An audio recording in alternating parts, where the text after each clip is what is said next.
So for you, violin music is like a workout aid. Exactly. Everything is.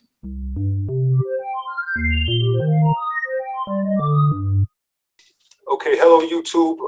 I'm Derek Shoehorn here for Life Advice, and I'm delighted to be joined once again by Dr. Pam Landesman, my long-term mentor. We've had the doc on the channel before, and back then it was my idea. I got the doc on. I wanted to interview him, get some wisdom out of him for you guys. But this time it's a bit different, isn't it, Doc? You contacted me this time. What's that all about? That's it. I just thought you'd like to know there. You actually got an inquiry. You got a hard copy inquiry from one of your many subscribers. It came direct to me. The writer has a couple of hang-ups about technology and online communication, so he went for the hard copy, which I admire. And he didn't have your home address. He just had my house address here in Switzerland that we mentioned last time. So I came here. So I was wondering if it'd be okay. I know you're busy right now, but I'll read out the gentleman's question to you, and maybe you can take a stab at it. Is all okay with you? Sure. I mean, I'm always happy to take a stab at a question. I'm inundated with questions all the time, as you know. It's kind of unusual to me that this guy's gone through a different route like that, but everyone's got their own preference when it comes to communication, I guess. So, yeah, hit me up. What's the question, Doc? Everyone does. Lovely. Okay. So here it is. Dear Derek Shoehorn, care of Dr. Pam Landesman, Switzerland. I'm a keen sportsman based in Cheshire, England, and favour team sports, but I'm struggling to find a suitable club. Do you know of any good fox hunting groups that include women and members of the BAME community, as inclusivity is also very important to me? P.S. Excuse the snail mail, but it's the only form of communication I feel comfortable with. I will not use keyboards, as I believe that they can steal my fingerprints and use my information against me. Regards and best wishes, Tim Berners-Lee. So, Derek, if you want to take a pass at that, and I'll correct any glaring errors at the end of your answer. Okay, no problem. First of all, I have a lot of sympathy with Mr. Berners-Lee for his reluctance to use computer keyboards, because they are indeed stealing our fingerprints. It's not a conspiracy theory. It's widely known now.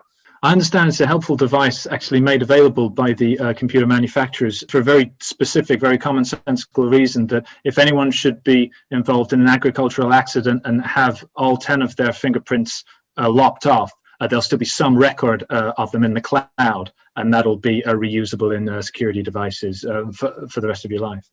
There's no question that the tech giants have benevolent aims when they bring in this kind of technology. And also, by the way, a lot of people think that the device that's most likely to be stealing your fingerprints is the touchscreen on an iPhone, something like that, where they have the lock capability with the thumbprint.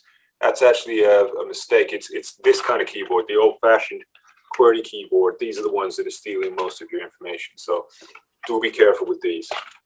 All right, so the heart of the question, the fox hunting question, it's a great point that Mr. Berners-Lee makes, because fox hunting has for a long time been somewhat exclusionary of certain groups, but I do think that Mr. Berners-Lee is a little out of date here with his information. I don't know whether he's just been Googling as opposed to actually approaching fox hunting groups, because if he had done, he would know that today in 2020, as opposed to the old times when it was very much a male-dominated pursuit, it's now pretty much all women and BAME people who do fox hunting.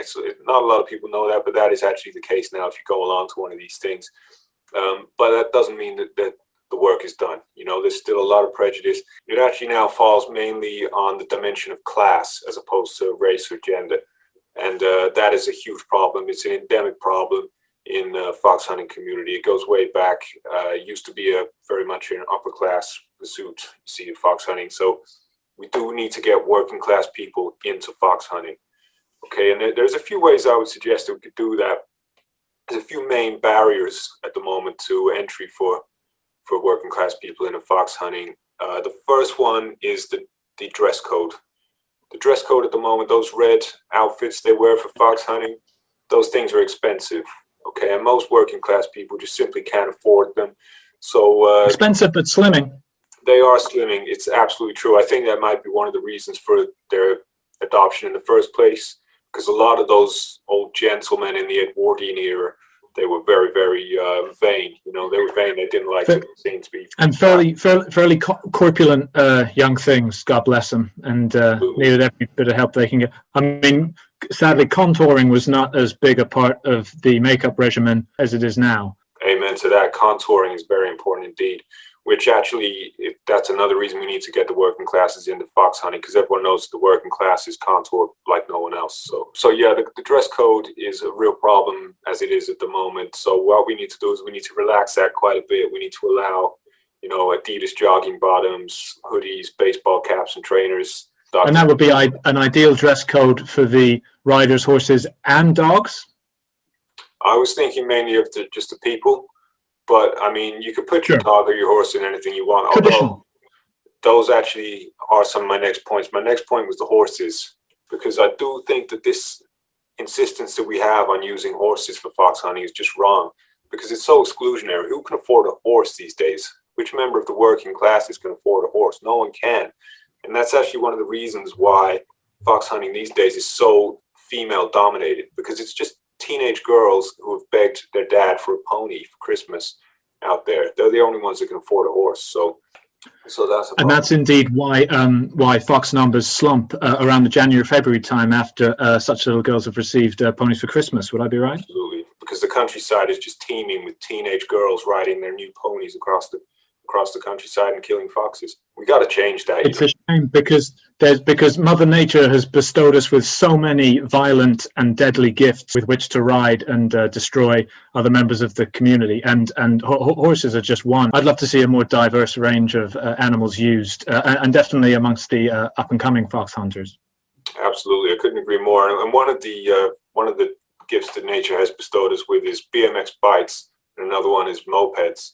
And these things are accessible to the working classes, very importantly. So I do think that we need to replace the horses with those things in fox hunting in order to make it more accessible to people from the working classes. All right, and then the last thing is the dogs. The dogs are traditionally beagles. They use Beagle Dogs to sniff out foxes at the moment. And again, these are expensive pedigree animals, and most working class people simply can't afford one. You're absolutely right, Derek. Even if you buy beagles in bulk, you're still looking at the best part of $1,000 for a pallet of 6. I've actually set up a foundation in across 14 counties of the UK to try and get inexpensive attack dogs into the homes of young, hard working class families. Well, as you say, Doc, it's the attack dogs that are affordable and practical for most working class people. So I just do think we need to change that tradition from the beagles to the attack dogs, something like a pit bull. The attack dogs make it more affordable and get more working class fox hunters on board, especially the young ones. Like you say, it's the young working class people that we need to get involved in fox hunting. And I think we are seeing that now. We're starting to see a real strong move towards urban fox hunting. So, maybe Mr. Berners-Lee would like to check out one of those groups. You can find them in most inner city areas, especially the more deprived areas where the foxes have got a lot of waste to scavenge on. And if he just hangs out in wooded areas where teams of juveniles are known to gather for 2 or 3 nights a week, I'm sure he'd find what he was looking for. But when he does do that, it's going to be a real eye-opener for him. Because like I say, I'm pretty sure that he hasn't actually approached any fox hunting groups because his views on the demographic makeup of fox hunting are a little outdated. So he hasn't obviously seen one with his own eyes recently, but you see one of these urban fox hunts, it's a sight to behold. They're incredibly progressive and emblematic of the diverse society we're living in now. And gangs of young working class people on BMXs and mopeds with attack dogs scouring the urban areas and killing foxes. I mean, it makes the heart soar. It's beautiful. They're young, they're mobile, and they're equipped with attack dogs. Beautiful. Well, I really hope that helps Mr. Berners-Lee. I really would advise that you do get down to one of those groups because you're going to have so much fun, and good luck with that.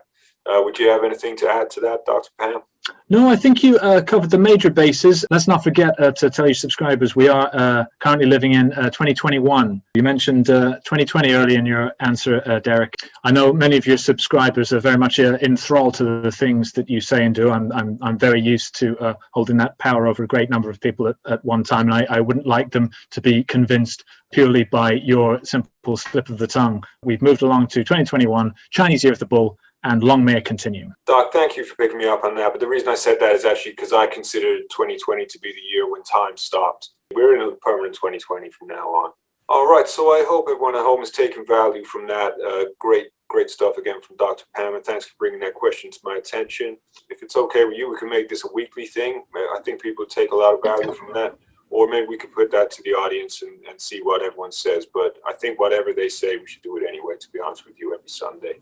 Sundays could work for me, Derek. I get my blood replaced on a Saturday, so Sunday's always a pretty indoor day for me. No major workouts. I might swim a marathon, but nothing more than that. All right, great. So we'll see you next Sunday then, Doc. Cool. So with that being said, keep growing. No cheat days. We'll see you in the next video.